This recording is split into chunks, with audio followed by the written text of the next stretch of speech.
many Christians, that resonates. We serve a God that loves us dearly.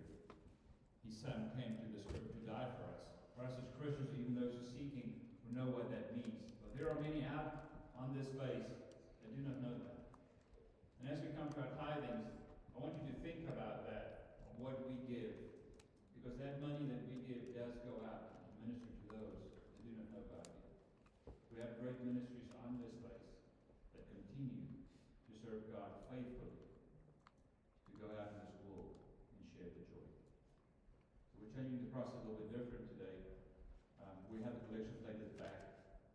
So if you feel free as I pray, just to put in there. And then if you don't have it with you, there's also the option of the QR code that we have above that you can, at home, donate as well. Just take a photo of that, then you have it. So let us just bow our heads and just ask God to bless that, what we give Him, out of our hearts, not because we are forced to do so. Dear Lord, take this of what we give today, because we do it freely. But I ask that you bless every cent that is given today. Lord, allow that money to be used for the ministry, for proclamation of you. There are so many hurt people in this world, so many hurt soldiers.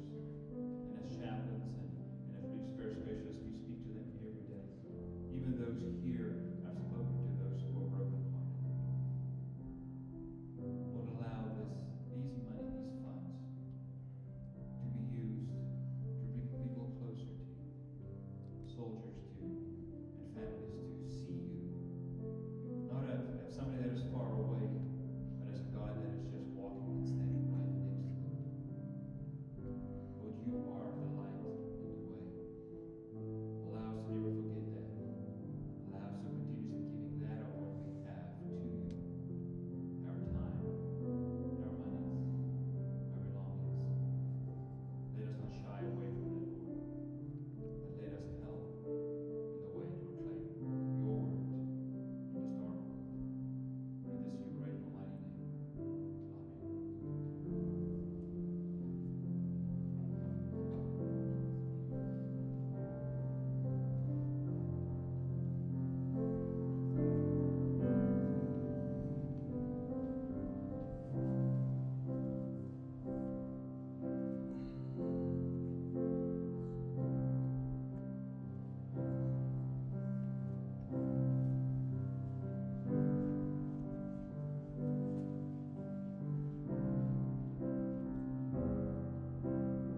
morning? I am Chaplain Amy Smith, and I am delighted to be with you here this morning on this very sunny, gorgeous winter morning. Just amazing.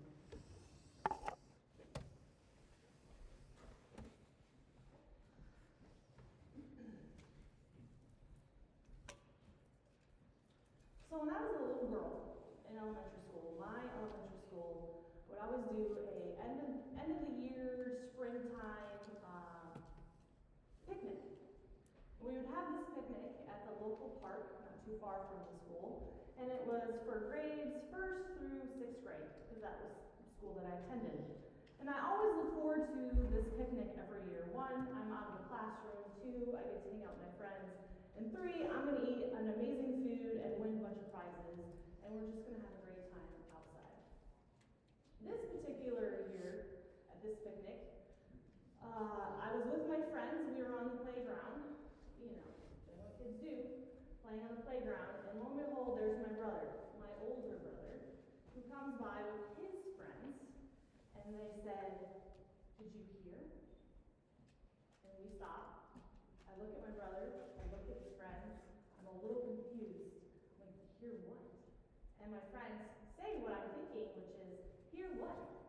And they go on to tell us about this story, this myth, the legend, and true story of what happened at this park.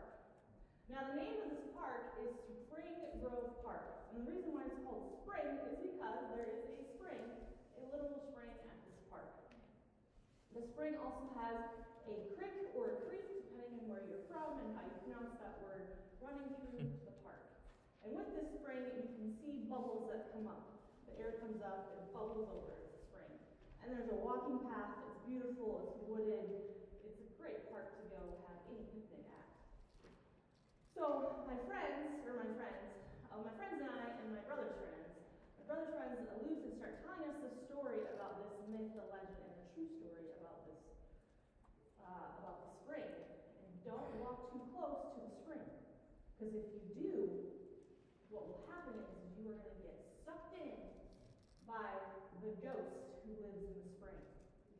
Because several years ago, and they couldn't tell me how many several years ago, but several years ago, apparently there was a kid at the same picnic that went to our school that apparently fell into the spring and now lives in the spring, and his ghost is there, and he is there to get any kid and pull him into the spring.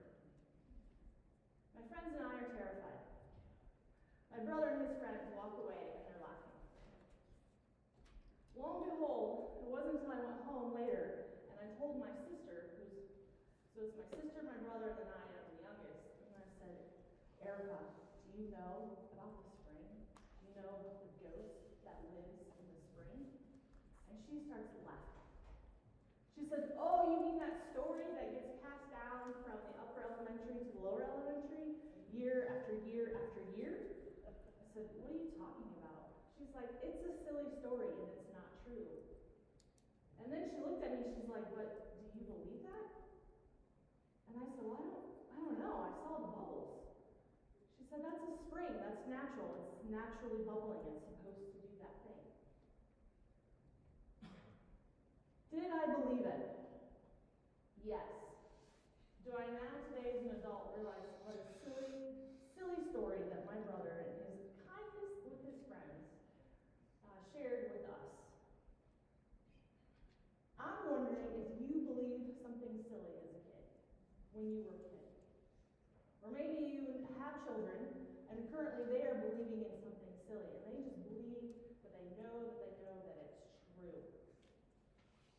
It's interesting how we can believe things, and how that belief comes to fruition. Here in the chapel, we have been going through the book of John, and today we're going to be examining John chapter 11. I think it's important that we kind of do a quick reflect on the previous 10 chapters of the book of John. So, the one thing that Jesus did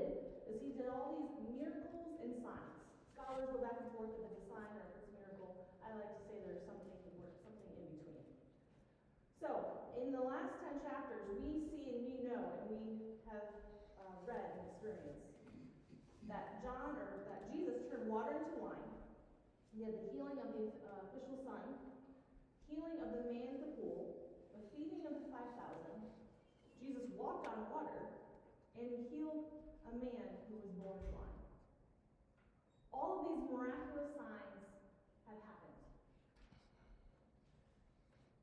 And if there was social media back then, it would be the number one streaming thing going on. Because there's so much happening with all of these miracles that Jesus is doing, because more and more people are hearing about these signs and wonders. Think about it. If you could see someone walk on water today, what would you do with that belief that you saw? Because you saw it with your very own eyes. That's just one of the signs, one of the many miracles that Jesus did. And then he fed 5,000 people with a silly loaf and silly fish. He turned water into wine. And that wine in that story that we learn and we know was the best wine. And it was astonishing to all those who attended, because you don't serve your best wine last. You serve your best wine first. So who is Jesus and what is he doing? Jesus has disciples, he has followers, and he has people in the land that are starting to believe who he is. And now we find him. We go to our next slide, actually. So now if we take a look at this map of him traveling, you'll see that he was found in Jerusalem in the end of chapter 10, and then he goes over to Bethany on the other side of the Jordan River. So he travels over there, and then he hears of Lazarus' illness, and he travels back to Bethany, roughly 2 miles outside of Jerusalem. And so that is where our scene sets. Jesus has become very famous very quickly from all the signs and miracles that he has done. He has traveled in this region, and now he's going back. Jerusalem is a very large population of people that are living there. If people know and people learn that Jesus is in the area, they will go and try to follow him to see if this is really true. Because they are wondering if they need to believe him or if this is a false God or false man. Or they want to believe him because they know that he is the man, that he is the Son of God. The people gave him big claims about who he is. They've called him the Lamb of God, the Son of God, a rabbi or teacher, the Son of Man, Messiah, King of Israel, Jesus of Nazareth. He has a following. He has a following of believers, of those who are unsure, and those who hate him. Everyone is following Jesus. So he receives word that Lazarus is sick.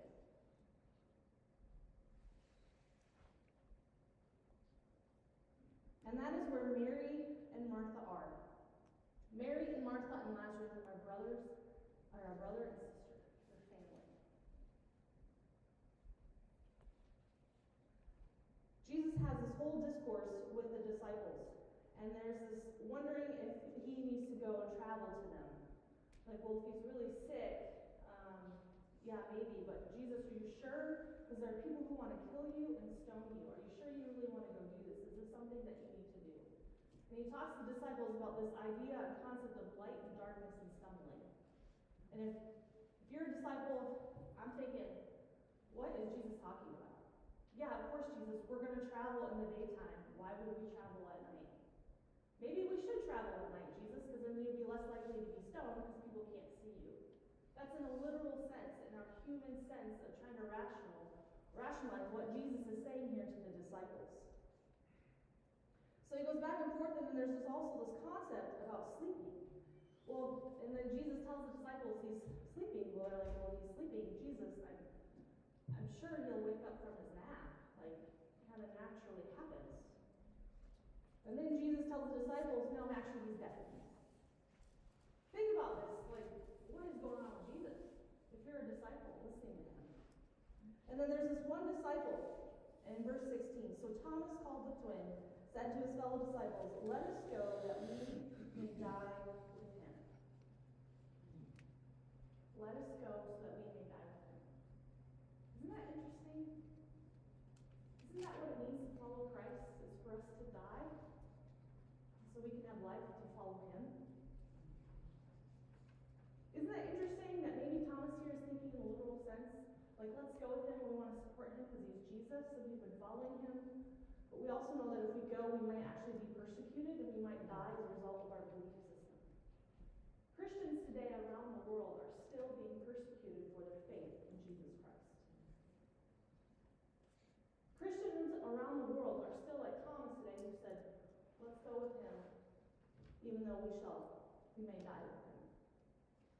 They believe. So Lazarus, he's a character in the story, right? He doesn't know anything. He's ill. He's dying. He thinks his life is done. Because it is.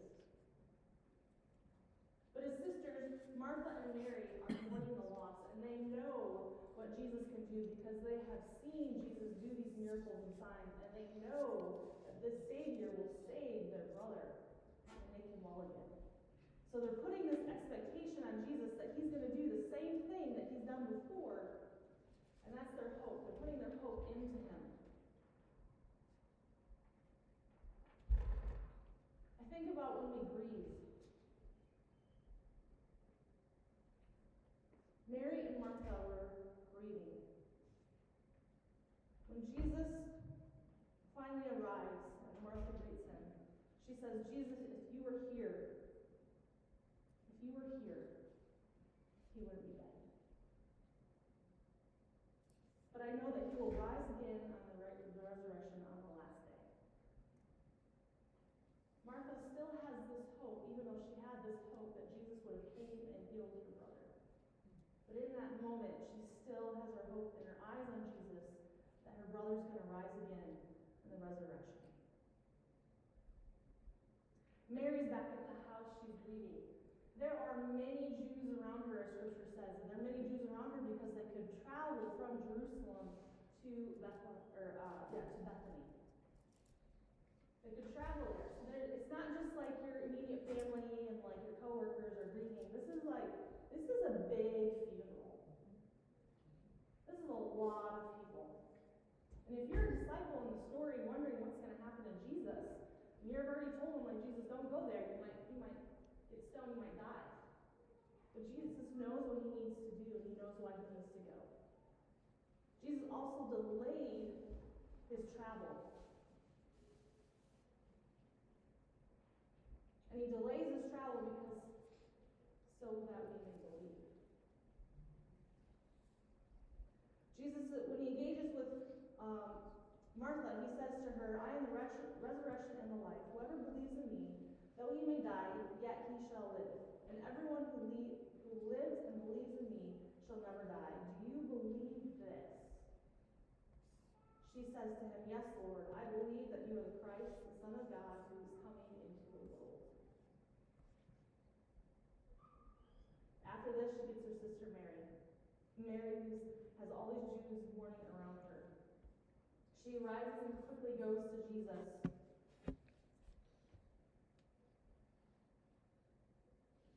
And now when Mary came to where Jesus was, she saw him. She fell at his feet, saying to him, Lord, if you had been here, my brother would not have died. Can you hear the grief in her statement? Can you hear the loss that she's experiencing? He was deeply moved in spirit and greatly troubled. And he said, where have you laid him? They said to him, Lord, come and see. And then Jesus wept.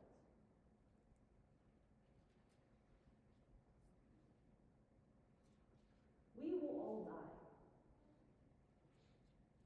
Sometimes that's a challenge to grasp, like a hard concept to grasp, and it's a challenge. But maybe the more painful aspect of that is knowing that all the loved ones around us, that they're also going to die as well. know many parents who hope that they die first so they don't have to witness the death of their children.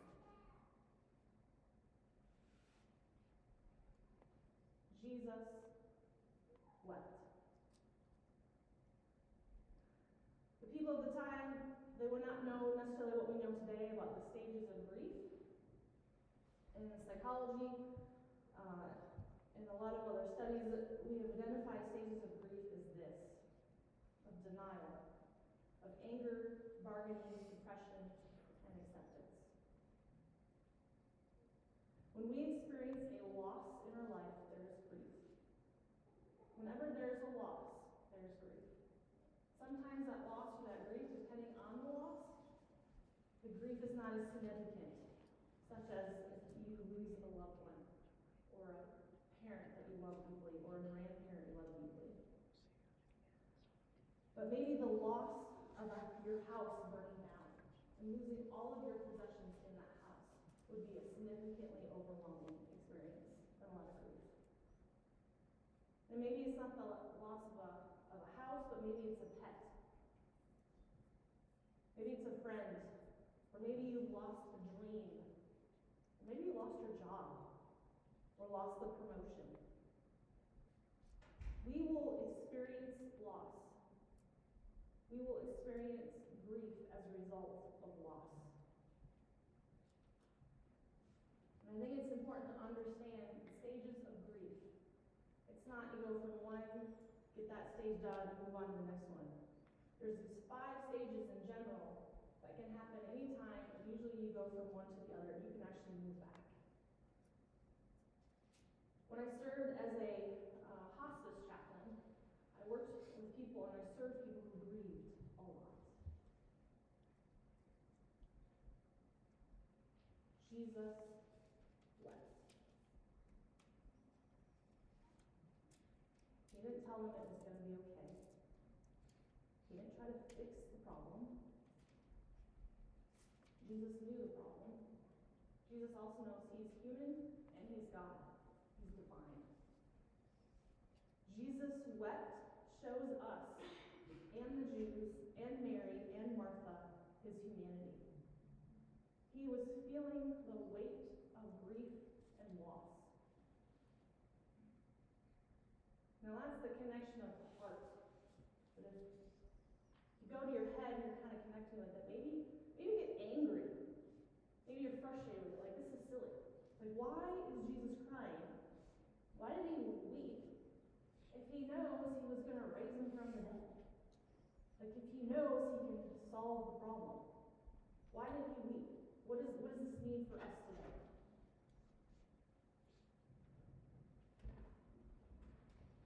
I think what it means for us today is that Jesus overcomes death, but grief still happens. And we can't fully, truly know love unless we know grief. And we can't fully know grief unless we know love. They go hand in hand. Within the stages of grief is denial. Denial is a defense mechanism that helps protect us from the shock of loss. Anger, as reality sets in, we face the pain of loss and we just become so angry. Bargaining, we dwell on what we could have done to prevent the loss. Depression, we realize that there's nothing to be done to change anything. And then acceptance. Grief comes in waves and it can feel like nothing will ever be right again, but gradually most people find that the pain eases and it's possible to accept what has happened, that we may never get over the death of someone or a loss, but that we can learn to live again while keeping the memories of those we have lost close to us. Stages of grief.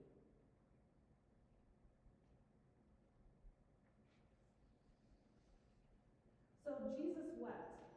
Why not us? I know a lot of people who do not like to cry. I know a lot of people who will do anything to not have a tear come out of their eye and roll down the cheek. They will pinch themselves. They might even punch themselves. They'll leave the room. If Jesus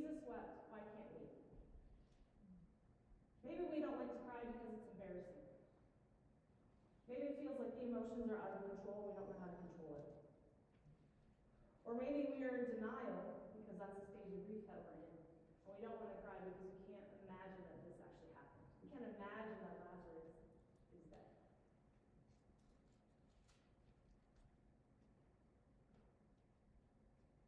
Or maybe you grew up in a home or a family or a culture that you heard the phrase, crying is for babies.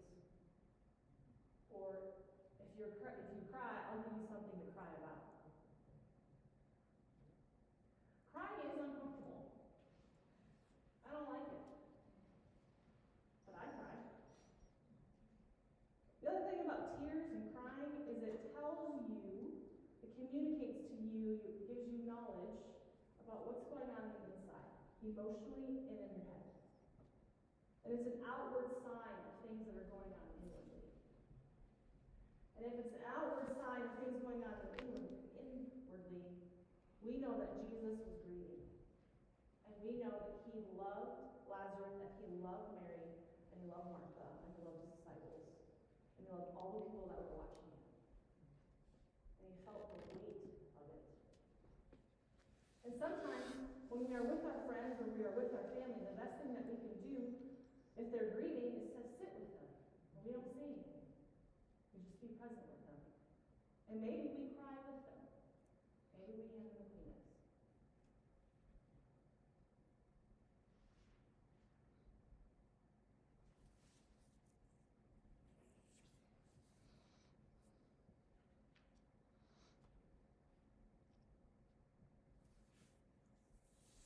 So then Jesus was deeply moved again and he came to the tomb.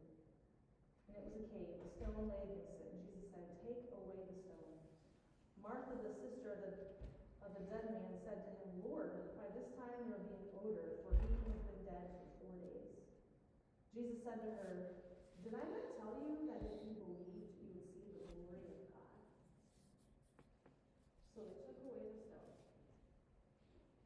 And Jesus looked up to his eyes and said, "Father, I thank you that you have heard me.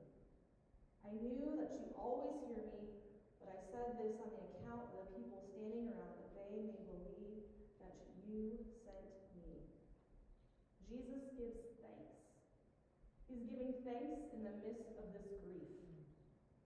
Have you ever thanked God for your grief? Grief changes people.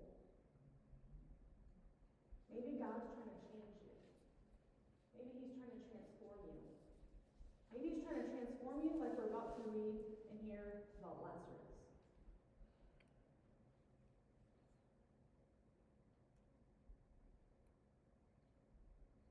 When he said these things, he cried out in a loud voice, "Lazarus, come out!"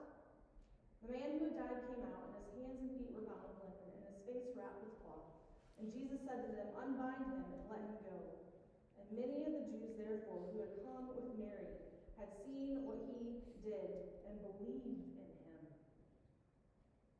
But some of them went to the Pharisees and told them what Jesus has done. So the chief priests and the Pharisees gathered at the council and said, "What are we to do? For this man performs many signs."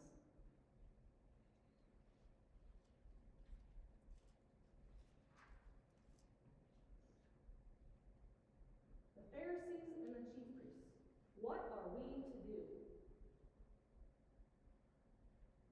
They were very concerned about the political strife and their livelihood, and they were very concerned about a possible rebellion coming out as a result of Jesus doing all of these miraculous things. Very concerned. They belonged to the Roman Empire. And they knew if there was this rebellion, they would be cut off from the Roman Empire, which means they would be cut off from wealth and food and some sense of security and some sense of establishment. They had their eyes so focused on the political arena of this mess that Jesus got them in, they missed the point.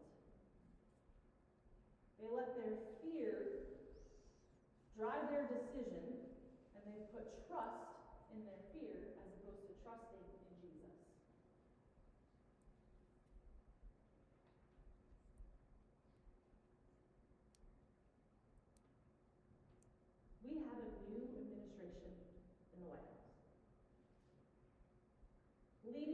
to voting for our new administration, it was hard not to miss about how divided our country was.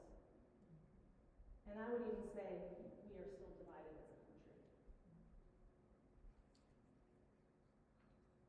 And I've heard many different viewpoints from Christians and non-believers about what is right, what's wrong. They agree with this new executive order, they disagree with the new executive order, they don't like what's happening on the Hill. I get it. But I encourage you to look to a higher hill. And the higher hill is Jesus. Jesus died on the cross. He was on a hill. Look at that hill. Pray for our leaders. God is bigger than the United States Army. God is bigger than the government in Russia. He's bigger than the government in China. He's bigger than the UN. He's bigger than the continent of Africa. He is bigger than all of it. Let your trust be in Him and not in fear.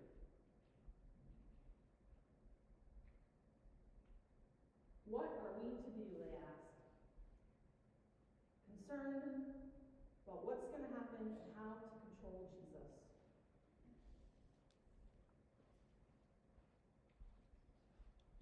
If we let him go on like this, everyone will believe in him, and the Romans will come and take away our place in our nation. But one of them, Caiaphas, who was the high priest that year, said to them, "You know nothing at all, nor do you understand that it's better for you that one man should die for the people, not that the whole nation should perish." He did not say this of his own accord, but being the high priest that year, he prophesied that Jesus would die for the nation. Jesus would die for the nation. God uses politics for his purpose.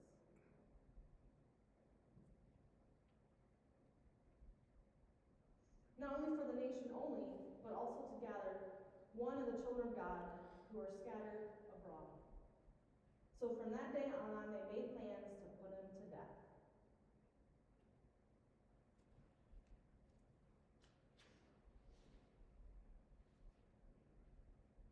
All of these things have happened so that you may believe.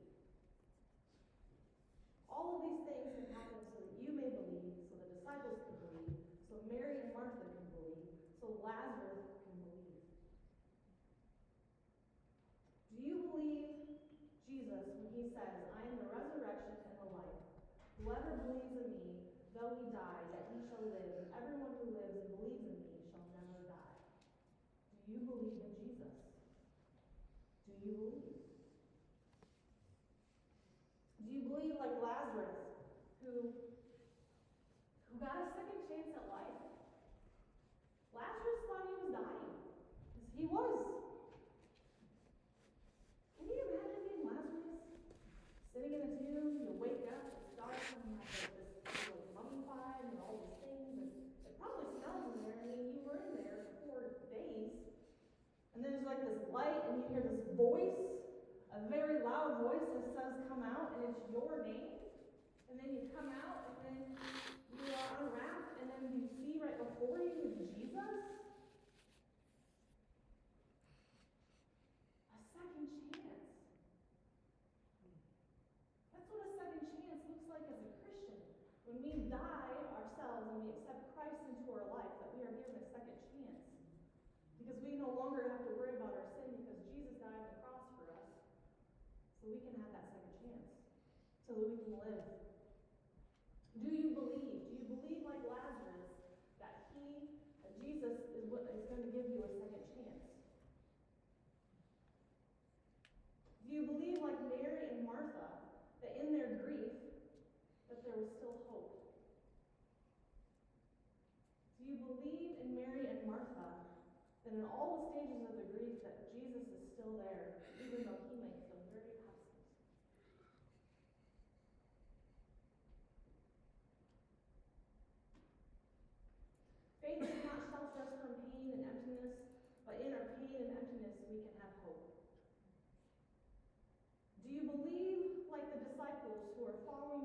growing in their faith and following him in such a way that they are willing to die because they know that Jesus wants to be stoned?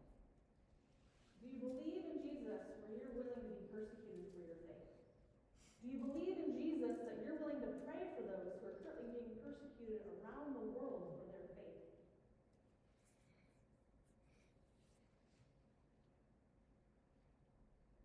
Do you believe that Jesus is greater than world powers and politics?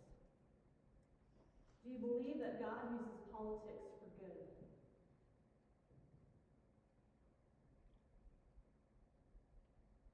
All of these things happen so that we may believe.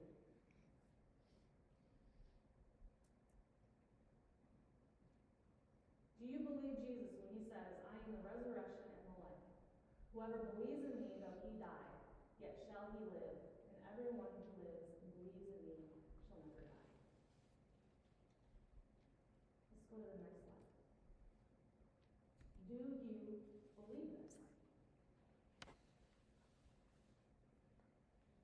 If you believe this, I would invite you to respond in this way. Just as Martha responded, slightly changing the words.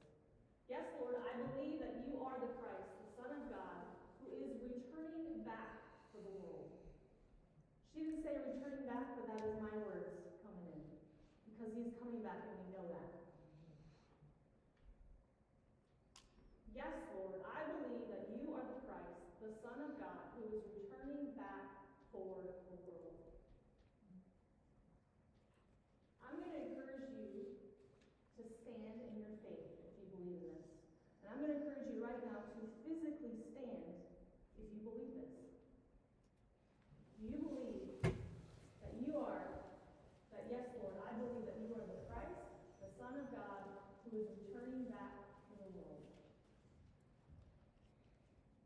And now I invite us believers who are standing across this room to say this together, because we believe this.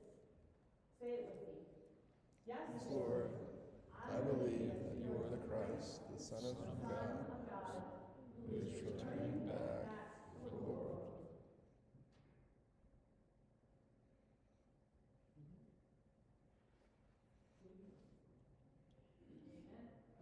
Amen. I think we should say it one more time. I don't think you're awake. One more time. Ready? Yes, Lord, I believe that you are the Christ, the Son of God, who is returning back for the world. Amen, amen, and amen. Please have a seat.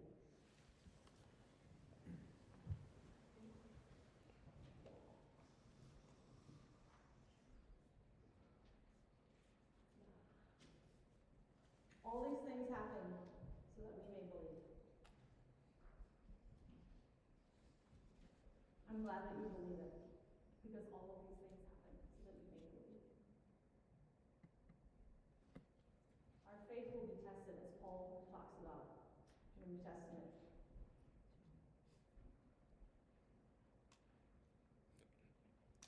And even in the testing of our faith, just like Mary and Martha tested, their faith was tested in Jesus, they still believed. So when you find yourself in a point of grief or strife because of political reasons, or you feel hopeless because you're in a deathbed like Lazarus, please remember this story, and please remember all the miracles that Jesus did. Because it's for you, so that you may believe. Let us pray.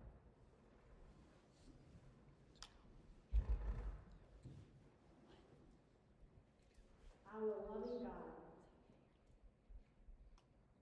loving God who is above all.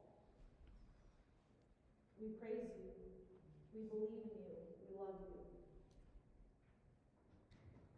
God, I ask that you would comfort us, that you would remind us, that you would give us the encouragement to take action in our faith, that we would remember John chapter 11, that we would remember Mary and Martha and Lazarus, that we would remember what Jesus and all his miracles have done, because it was your power through him that did it.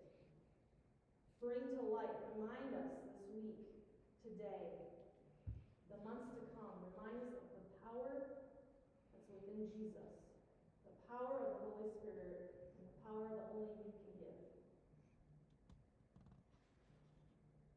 God, I lift up to you this congregation. I pray that if there are people who are struggling, when they cry, when they weep, I pray that you would speak to them in those moments. That you provide comfort.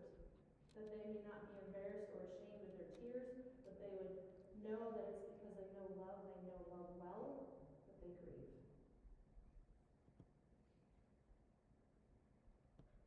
God, and I thank you for Thomas. I thank you that he was willing to follow Jesus. And God, may we continue to follow you with encouragement, even in the midst of knowing of persecution. I thank you that we are created in your image, that you have created us in such a way where we are gifts for your kingdom, and we are here to serve you, to love you, and to love our neighbors. May we be encouraged this week because we believe. And I pray this in your name. Amen. Now would you please rise for the benediction.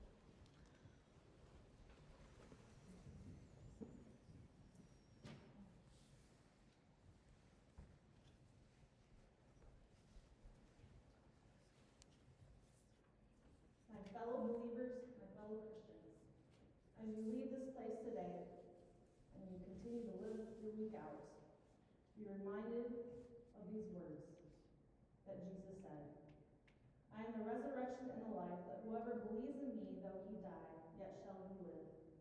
And everyone who lives and believes in me shall never die. Do you believe this? Do you believe this? Be encouraged.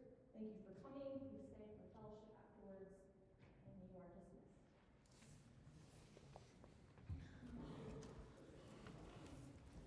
Let the music go.